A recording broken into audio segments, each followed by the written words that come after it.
Bien-aimés, fidèles spectateurs de Une parole pour toi, je suis très heureuse de vous retrouver encore ce midi. Nous allons, comme je l'ai indiqué la semaine dernière, terminer notre grande série intitulée Mieux se connaître pour mieux s'aimer avec les 3 derniers langages de l'amour dont nous allons parler aujourd'hui pour voir comment véritablement parler ce langage. Donc je vous prie de vraiment prêter attention. Je vais prier pour confier ce moment entre les mains du Seigneur. Seigneur, je te bénis, je te rends grâce pour tous tes enfants qui sont à l'écoute, pour les fidèles auditeurs, spectateurs, ceux qui sont en direct, mais aussi ceux qui vont regarder par la suite. Je prie que tu continues à enseigner à chacun de ceux, particulièrement ceux qui sont mariés, à comprendre le langage d'amour de leur conjoint, à lui parler ce langage, afin que son réservoir d'amour soit constamment rempli. Parce que c'est ainsi que les foyers peuvent continuer à grandir, continuer à s'aimer, que les mariages peuvent durer longtemps. Que chacun qui tombera sur cette capsule ne prenne pas ces sujets à la légère, mais cherche d'abord à comprendre la langue que son conjoint comprend le mieux et ensuite à s'appliquer à apprendre cette langue, à la parler parfaitement pour que le cœur de son conjoint soit réjoui. Béni sois-tu, Saint-Esprit, de ce que toi-même tu conduis ce moment, que toi-même tu orientes les choses, que la gloire, que l'honneur te reviennent à toi et à toi seul. C'est dans le précieux et puissant nom de Jésus que j'ai prié. Amen. Donc aujourd'hui, nous allons terminer. Nous avons parlé la semaine dernière des 2 premiers langages, comment les parler, la façon vraiment pratique maintenant d'apprendre et de maîtriser la langue de son conjoint. Aujourd'hui, nous allons parler des 3 derniers langages, les cadeaux, les services rendus et le toucher physique. Les cadeaux, comment bien parler ce langage d'amour? Moi, j'estime que c'est le langage le plus facile à parler. C'est celui qui demande le moins d'efforts, selon moi, parce que tout le monde aime les cadeaux, tout le monde sait donner les cadeaux, tout le monde sait comment donner des cadeaux pour faire plaisir. En tout cas, c'est ma conception, mais vous direz certainement que je dis ça parce que effectivement, moi, c'est mon langage d'amour, donc je trouve que c'est vraiment plus facile. Peut-être parce que c'est la langue que je maîtrise le mieux, je trouve que c'est facile. Je pense que c'est un peu ça. La première chose pour vraiment maîtriser cette langue, c'est vous devez dresser la liste des cadeaux que vous avez faits à votre conjoint et qu'il a apprécié. Comme je le dis, quand on te donne un cadeau, on apprécie toujours, mais ceux dont le langage d'amour, ce sont les cadeaux, apprécient les cadeaux d'une manière particulière et les cadeaux qu'ils apprécient le plus, ils savent vraiment montrer qu'ils les ont appréciés. Donc c'est important pour bien parler cette langue, parce qu'au début, on tâtonne. On peut faire des cadeaux, mais c'est pas tout à fait, ça plaît pas tout à fait, mais la personne va accepter, elle va prendre avec joie, mais essayez d'observer quels sont les cadeaux que vous avez donnés dans le passé à votre conjoint qu'il a apprécié. Vous pouvez aussi, si vous êtes par exemple au début de la relation que vous ne vous connaissez pas trop bien, vous renseigner auprès de ceux qui connaissent mieux votre conjoint sur ses goûts, les choses qu'il aime, les couleurs, les textures, les genres de cadeaux qu'il apprécie plus, auprès de ceux qui connaissent vraiment bien la personne. Par exemple, un frère ou une sœur peut être vraiment d'un appui très précieux dans ce domaine si on veut vraiment toucher la cible.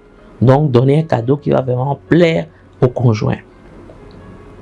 Et il faut aussi décider d'offrir de temps en temps un gage d'amour à votre conjoint. C'est pas ceux dont le langage d'amour, ce sont les cadeaux. C'est pas forcément à Noël, à la Saint-Valentin, à son anniversaire, à l'anniversaire de mariage. Parce que quelque part, on se dit que à ces moments-là, on aura toujours des cadeaux. Donc, on s'y attend un peu. Mais surprenez votre conjoint dont le langage d'amour, ce sont les cadeaux. Surprenez-le en lui faisant des cadeaux pour rien. Il y a pas d'événement spécial à commémorer. Il n'y a pas de choses à fêter. Mais simplement, je te fais le cadeau. Ah, mais pourquoi tu me fais un cadeau? C'est parce que je t'aime. C'est pour te montrer mon amour. Je te donne cette chose ou telle autre chose parce que je veux te montrer que je t'aime. Et ma manière de montrer que je t'aime, c'est de t'offrir des cadeaux. Donc voilà, ce sont des choses qui vraiment plaisent à ceux dont le langage. Et aussi, c'est pour ça justement que j'ai dit au départ qu'il faut avoir une liste et puis se renseigner. Il faut donner des choses en tenant compte de la préférence de la personne. C'est pas parce que notre langage d'amour, le langage d'amour d'une personne, ce sont les cadeaux, qu'il faut lui donner tout et n'importe quoi en se disant, bon, comme il aime les cadeaux, peu importe ce que je lui donne, il sera, ça va l'être. Non, plus le cadeau tient compte de la préférence de la personne. Quand vous vivez avec une personne, par exemple, vous pouvez l'amener, tourner dans les boutiques, vous voyez ce qui attire son œil, les choses qu'elle touche. Voilà, ça vous permet de dire qu'elle est intéressée par telle ou telle chose. Comme ça, vous pouvez repérer déjà ce qui peut être un cadeau qui va vraiment lui plaire. Ce qu'il faut aussi savoir quand on doit apprendre le langage d'amour de son conjoint qui est le cadeau. Le cadeau a de la valeur aux yeux de celui qui l'offre. Donc, il faut que le cadeau que vous offrez ait de la valeur à vos yeux avant que cela ne puisse plaire à votre conjoint dont c'est le langage d'amour. Et il faut, quand on dit que quelqu'un a pour langage de l'amour les cadeaux, ça veut dire que les cadeaux doivent lui transmettre votre amour. En regardant le cadeau, en recevant le cadeau, elle doit y voir votre amour. Ce n'est pas la valeur de ce qui lui est offert qui lui intéresse. C'est l'amour que vous avez mis dedans. Le temps que vous avez mis à le choisir. Peut-être quelque chose que vous avez fait de vos mains. Tout ça, tous ces éléments montrent la valeur que ce cadeau a pour vous d'abord, avant d'avoir cette valeur pour celui à qui vous l'offrez. Et aussi, pour bien maîtriser cette langue, tenez compte peut-être des reproches que votre conjoint vous a fait dans le passé.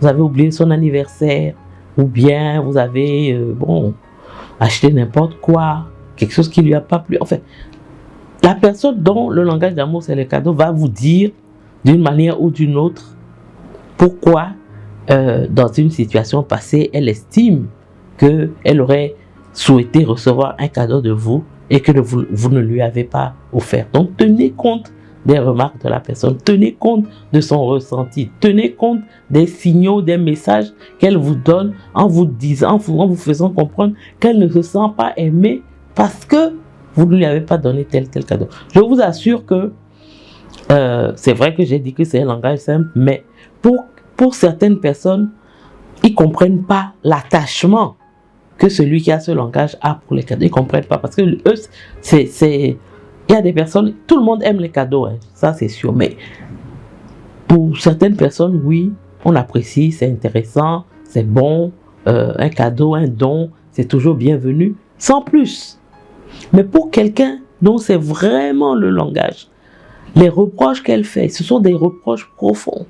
Ce sont des reproches qui montrent vraiment comment elle est attristée, elle est touchée par le fait de ne pas avoir reçu de cadeaux et de cadeaux qui lui plaisent. Et dernière chose que vous devez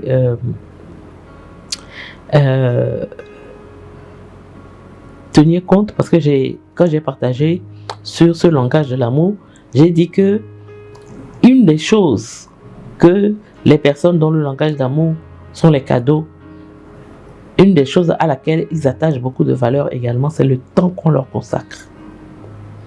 Le temps. Pour eux, leur faire cadeau de votre temps, c'est comme vous leur donnez une portion de votre vie.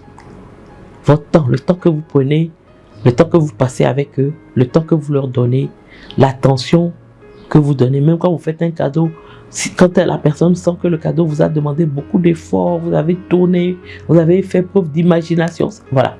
Donc le temps qu'on leur consacre est quelque chose de très important.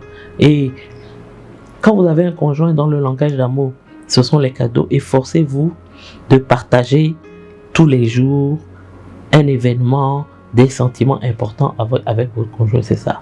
Ce cadeau-là, cadeau de ce que vous pensez, cadeau de ce que vous ressentez, cadeau de vos émotions.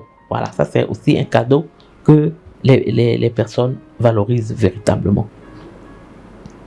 Maintenant, on va parler du langage d'amour que constituent les services rendus. Pour rendre des services par amour, c'est répondre à l'attente de l'autre. Donc pour quelqu'un dont le langage d'amour, ce sont les services rendus, on lui rend service. C'est pour lui répondre à son attente. Et ce n'est pas contrairement à ce qu'on peut penser. Je te demande de faire quelque chose et tu le fais pour moi. C'est vrai que c'est bien. Mais pour quelqu'un dont le langage, ce sont les services rendus, il s'attend à ce que il n'est pas demandé. Que vous, vous anticipiez ses besoins. Le fait de rendre un service spontanément, sans que la personne vous ait demandé, rend votre service encore plus attrayant aux yeux de quelqu'un dont le langage d'amour, ce sont les services rendus. Vous répondez à son attente sans même qu'elle ait eu besoin d'exprimer cette attente. Donc, ça c'est important, mais aussi il faut demander à l'autre quels sont les services que je peux te rendre à chaque fois. Qu'est-ce que je peux faire pour te prouver mon amour en te rendant service? Parce que c'est comme ça qu'il comprend qu'on l'aime. Qu'est-ce que je fais déjà, mais qu'est-ce que je peux faire de plus? Quelles sont les nouvelles choses que tu souhaites que je puisse faire pour toi? Et quand on demande, il faut pouvoir se conformer à ça et rendre ce service. Il ne faut pas demander et puis trouver que ce qu'on vous demande est trop dur et abandonné. Une des manières aussi de rendre service à quelqu'un dont c'est le langage d'amour, il faut penser à 3 choses que vous n'aimez pas faire. Les choses que vous n'avez pas envie de faire. Les services que vous n'avez pas envie de rendre ou bien qui vous coûtent, qui vous pèsent. Mais dont vous savez que en rendant ce service à votre conjoint, cela lui ferait plaisir. Choisissez ces 3 choses. Des choses simples, des tâches simples. Je ne veux pas rentrer trop dans les détails parce que ça dépend de chacun. Vous devez connaître votre conjoint. Mais en règle générale, ça peut être, je ne sais pas, rendre celui dont préparer à manger, par exemple, pour certains hommes, la manière dont leurs femmes font leur repas, en voulant leur faire plaisir, pour eux, c'est un service rendu qu'ils apprécient. Repasser sa chemise. Pour une femme, avoir un mari qui l'aide dans les tâches ménagères, quelque chose qu'elle sait qu'il n'aime pas, mais qu'il fait avec bon cœur, juste pour lui faire plaisir. Voilà, c'est ça un peu. Donc choisissez, réfléchissez à cette tâche-là et faites la surprise à votre conjoint qui a ce langage, sans attendre qu'il vous demande. C'est une surprise qui vraiment va la toucher. Et 3e élément, si vous voulez vraiment maîtriser cette langue, il faut vous rappeler des services que vous rendiez à votre conjoint quand vous lui faisiez la cour. Quels sont les services que vous rendiez à l'époque? Parce que, comme je n'ai cessé de le dire, ce sont ces genres de choses qui l'ont attiré. Quelqu'un dont le langage d'amour, c'est les services rendus, ce sont les services que le fiancé a rendus, qu'il a encore plus attaché à son fiancé, parce que cela lui a montré, lui a prouvé qu'elle était aimée. Et parce qu'elle s'est sentie aimée, elle s'est attachée à vous. Donc réfléchissez, quels sont les services que vous lui rendiez à l'époque? Quelles sont les choses que vous faisiez pour elle? Parce que rendre service, c'est ça. C'est faire quelque chose pour quelqu'un. Quelque chose à laquelle la personne ne s'attend pas. La surprendre en lui rendant service. Est-ce que c'est, je ne sais pas, réfléchissez. Comment c'était? Les choses que vous faisiez, qui la touchaient, Vous voyez vraiment qu'elle était, quand elle pensait à ce que vous avez fait, elle était émue, elle était, vous voyez que vous rappelez que vous avez vraiment touché la cible. Rappelez-vous ces services-là et rendez-les également. Le dernier langage, c'est le toucher physique. Il faut, pour pouvoir bien parler ce langage-là, discuter avec votre conjoint pour qu'il sache, pour qu'il, comment je peux dire, il puisse vous dire quels sont les touchés qui lui sont agréables. Ce n'est pas n'importe quel toucher. En général, je crois que je l'ai déjà dit, mais je vais le répéter, pour les hommes, c'est un peu difficile parce que les hommes confondent ce langage d'amour, de toucher physique avec le sexe. Mais c'est pas ça, c'est au-delà. C'est quelqu'un qui est très câlin, qui aime qu'on le touche, qu'on lui prenne la main, qu'on lui passe la main dans le cheveu, etc. Donc, il faut discuter ouvertement avec votre conjoint, dont c'est le langage d'amour, pour qu'il vous dise exactement quels sont les touchés qui lui proposent, qui lui procurent vraiment une sensation agréable.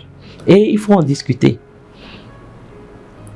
Parce que c'est un langage pour lequel la personne qui a ce langage-là a du mal à exprimer ce qu'il veut. C'est l'un des langages où c'est difficile d'exprimer ce qu'on veut. On veut être touché, mais c'est difficile de l'exprimer. Donc ça nécessite un peu plus de discussion, un peu plus de temps pour vraiment cerner qu'est-ce qui fait du bien à votre conjoint dont le langage d'amour, c'est le toucher physique. Et aussi, là aussi, faites une liste de toutes les occasions, de tous les endroits et de toutes les formes de toucher qui vont vraiment contribuer à l'amélioration de votre vie de couple.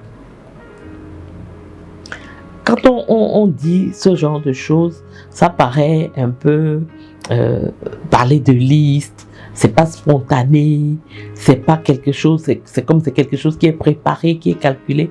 Mais je vous assure, à un moment donné de la vie de couple, il faut faire des choses préparées, des choses calculées, des choses... parce que la spontanéité fait que à un certain moment de la vie de couple, il n'y a plus de spontanéité. Et comme il n'y a plus de spontanéité, on a tendance à ne plus faire les choses qui font du bien à l'autre. Donc, quelque part, il faut réapprendre en mettant en place des stratégies, en ayant des listes, en ayant des exemples. C'est-à-dire qu'il faut faire des choses de manière intentionnelle en visant le but de parler, par exemple, le langage d'amour de votre conjoint qui est le toucher physique. Donc, quels sont tous les genres de toucher? Par exemple, vous pouvez vous poser la question quand vous êtes assis côte à côte à l'extérieur, quel genre de toucher votre conjoint voudrait? Quand vous êtes tous les deux dans le canapé, quel genre? Quand vous êtes à l'extérieur. Donc, il faut pouvoir vraiment cerner ce langage pour pouvoir bien le parler. Donc voilà, je pense que j'ai fait le tour de la question. J'espère que l'exercice dont j'ai parlé la semaine dernière, vous l'avez fait. Je vais m'arrêter là. Et comme je l'ai dit, avec ces 3 derniers éléments, nous avons terminé véritablement cette série. Mieux se connaître pour mieux s'aimer. Et je voudrais encore insister sur l'importance de connaître l'autre pour pouvoir mieux l'aimer. Vous avez vu, il y a beaucoup de choses dont on a parlé. Et je vais faire rapidement un récapitulatif. Nous avons parlé d'abord du fait qu'en tant qu'hommes et femmes, nous sommes différents. Et donc, tu ne peux pas comprendre ton conjoint comme tu comprendrais ton ami ou ton ami I ou ton ami E. Les femmes, elles ont une manière de se comprendre quasiment instinctivement, les hommes aussi. Alors que quand on met les hommes et les femmes ensemble, on a l'impression, comme l'a dit un auteur, qu'on vient de 2 planètes différentes. Donc ça, c'est important de maîtriser ces différences de sexe. Ensuite, nous avons parlé des différences de tempérament. Très important aussi de les maîtriser.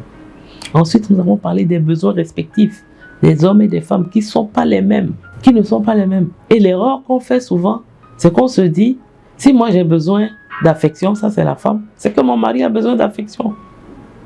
Le mari, si moi, mon besoin principal, primordial, c'est le sexe, c'est que ma femme aussi a besoin de sexe. Mais ce n'est pas la même chose. On n'a pas les mêmes besoins. Donc c'est important de cerner les besoins de votre conjoint, d'abord même les besoins d'une manière générale, mais au moins aussi les besoins spécifiques de votre conjoint.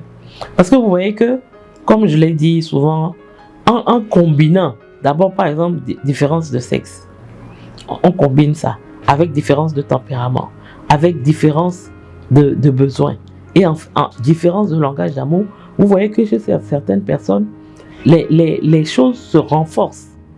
Une femme, par exemple, on a dit son besoin, l'un de ses besoins, c'est le besoin de dialogue. Une femme qui a un besoin de dialogue, qui en plus a comme langage d'amour les paroles valorisantes.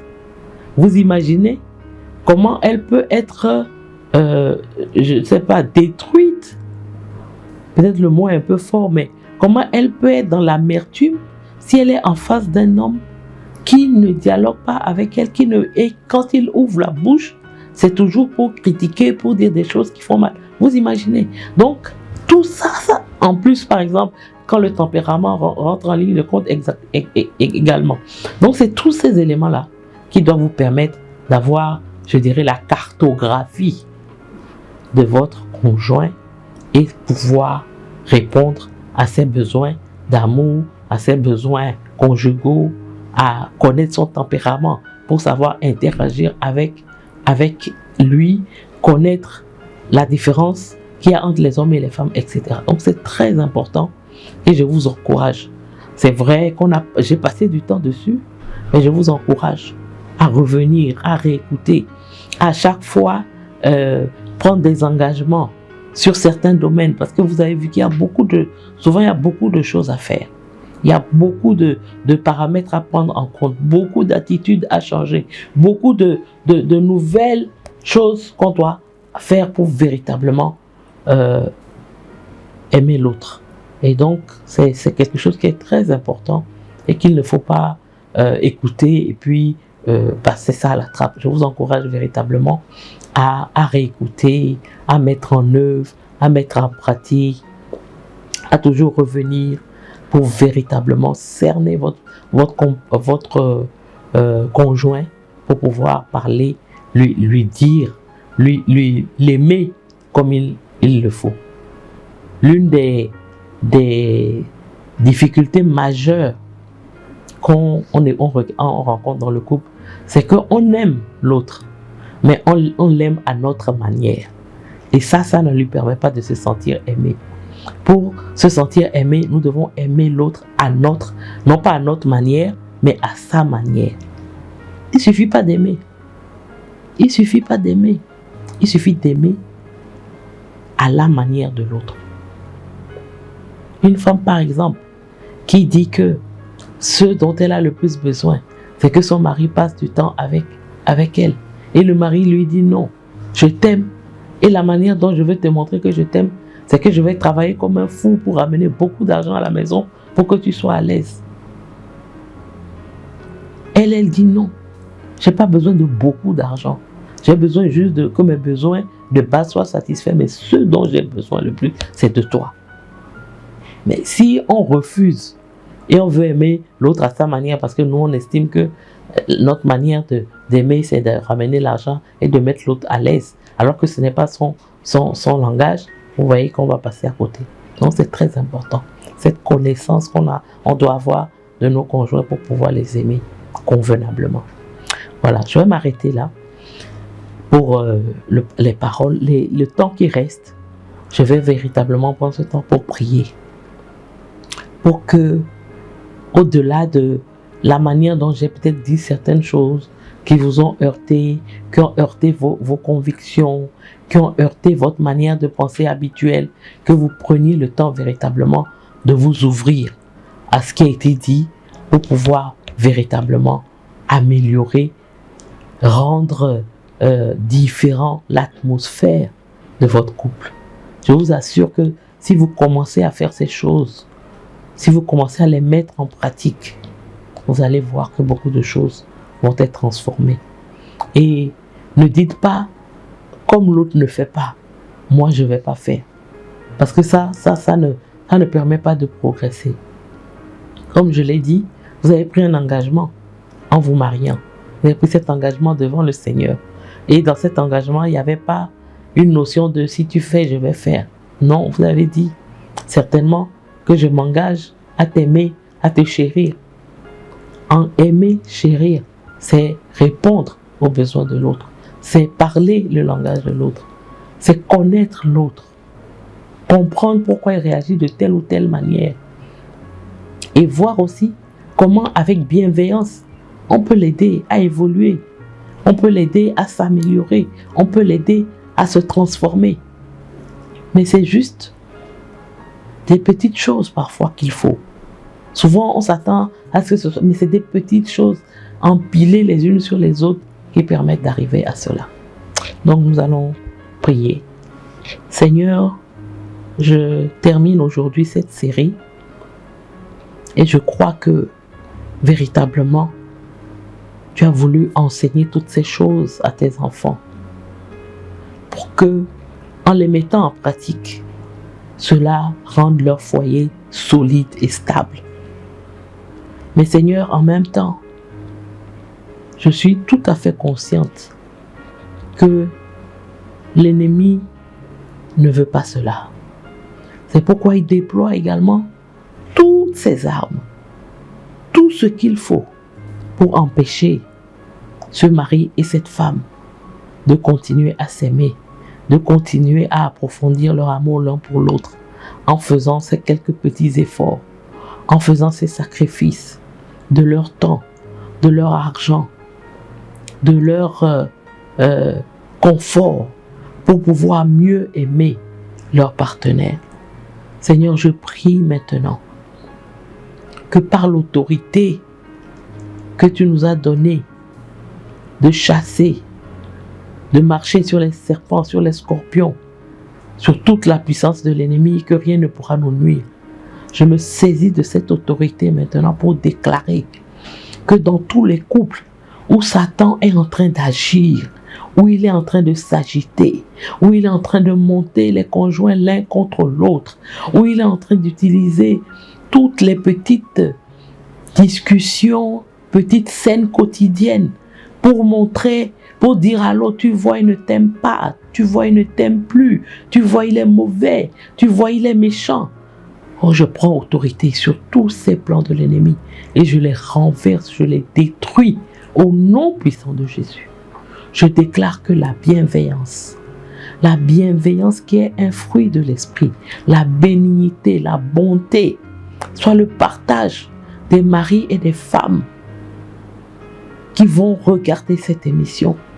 Qu'ils aient, Seigneur, ce cœur l'un pour l'autre, le cœur de toujours aimer l'autre, le cœur de toujours satisfaire l'autre, le cœur de combler ses besoins, le cœur de pouvoir faire tout ce qui est en son pouvoir pour rendre l'autre heureux.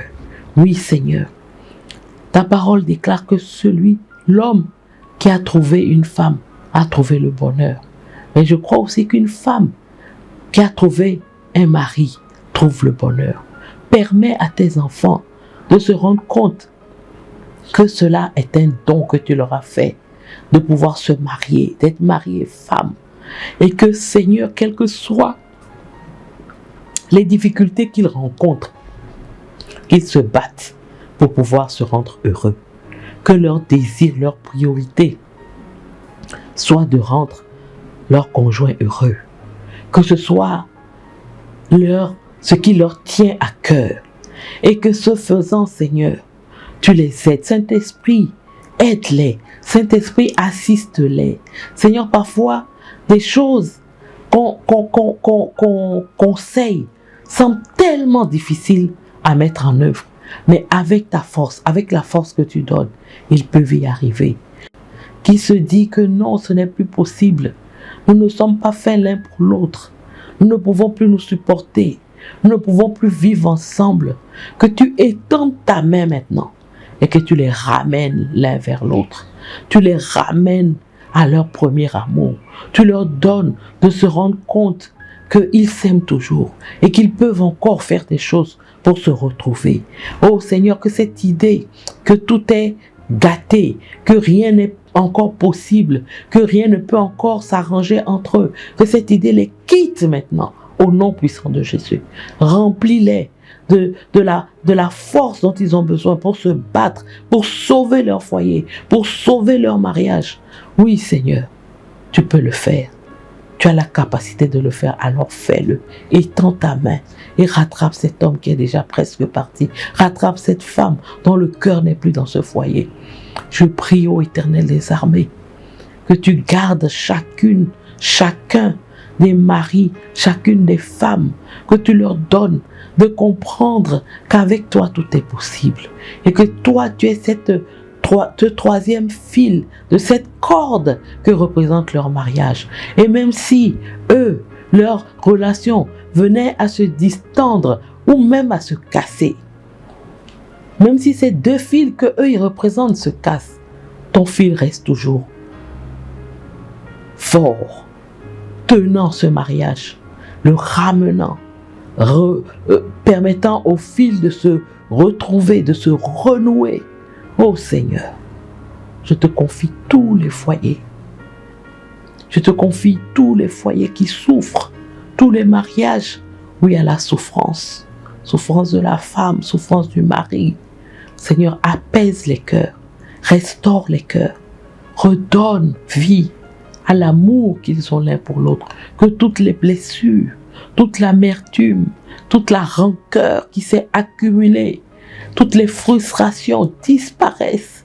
Toutes les frustrations soient détruites, renversées. Cette amertume s'en aille. Cette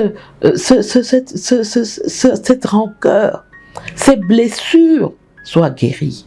Et que les cœurs puissent se retrouver. Oh Seigneur, tu es capable de le faire. Saint-Esprit, agis maintenant. Permets que ceux qui le peuvent rencontrent des hommes, des femmes, qui peuvent les accompagner dans ce processus de restauration de leur couple. Mets sur leur chemin des aides de destinée, des hommes qui vont leur parler, des femmes qui vont leur donner les bons conseils, qui ne vont pas leur dire non, faut pas te laisser faire, faut quitter. Non Seigneur, donne-leur les aides qu'il faut pour pouvoir revenir ensemble et restaurer leur union.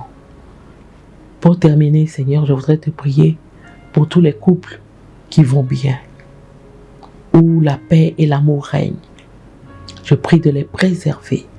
Préserve leur amour, préserve leur joie ensemble, préserve la paix dans leur cœur, préserve leur foyer. Donne-leur de s'aimer encore davantage, qu'ils puissent approfondir leur amour l'un pour l'autre. Oh Seigneur, merci. Et ma prière, c'est que ces quelques émissions, ces quelques enseignements puissent faire la différence dans la vie d'un couple. Je sais que c'est ta volonté, parce que tu veux que les couples de tes enfants soient solides, pour que les familles soient solides et pour que ton église soit solide. Alors, ensemble, toi, Saint-Esprit, moi et eux, nous voulons coopérer pour que cela soit une réalité. Béni sois-tu Seigneur parce que tu le fais. Dans le nom puissant de Jésus, j'ai prié. Amen. Amen.